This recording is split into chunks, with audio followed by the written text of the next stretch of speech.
StoneHenge. I know you think that the building in front of you is not ancient. No, it's not ancient. It's a modern entrance to StoneHenge, and it houses a cafe, a museum and other facilities.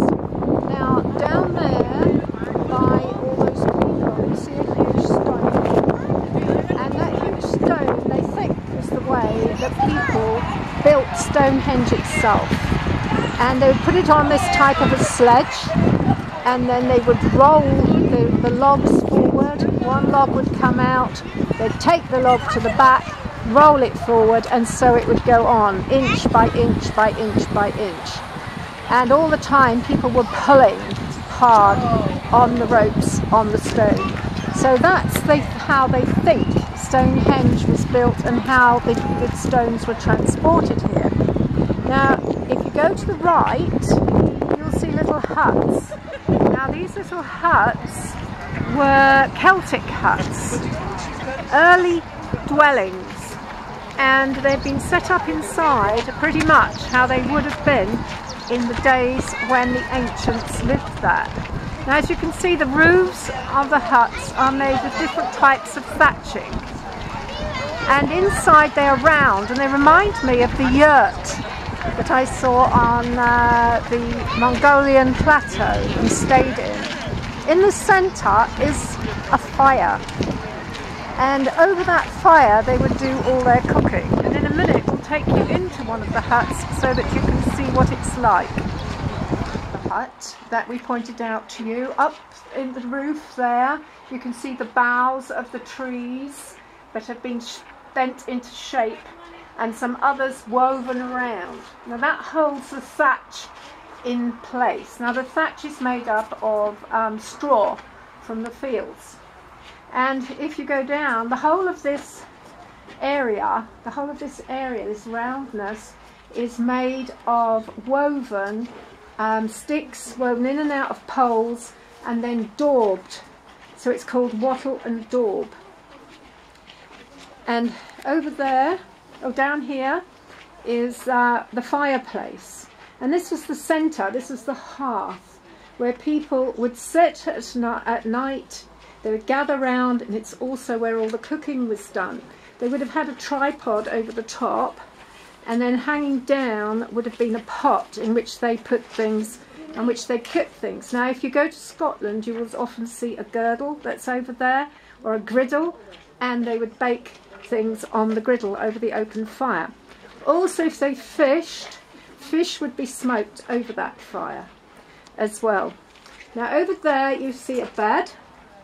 Now the bed is two planks together, made from trunks and other little branches across, and then that's woven with other branches. Now on the top of that they would have what they've got on this bed here. They would have a woven rope mat, which would make it a little bit more comfortable. Now the basket you see over there, they would have used for carrying things into the place.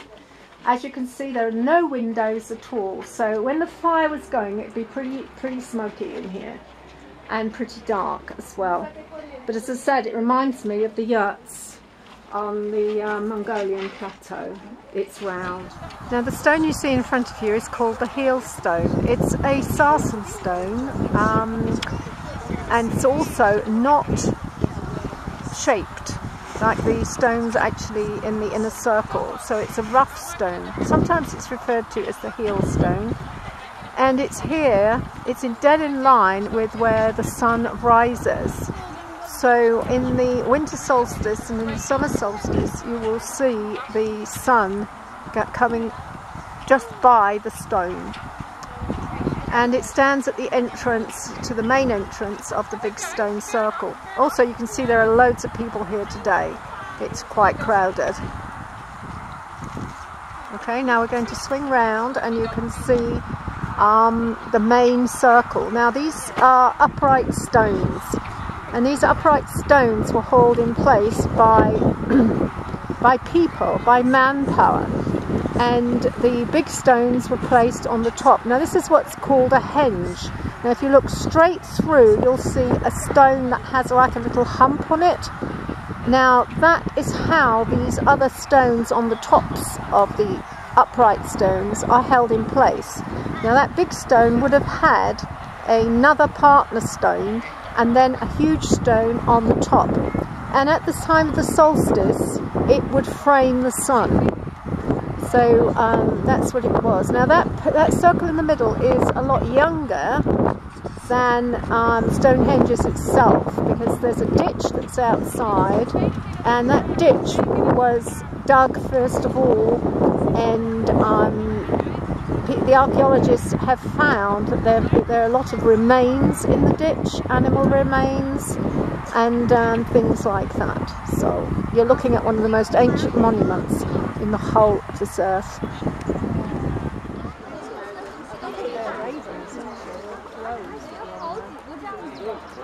It's interesting. Huh?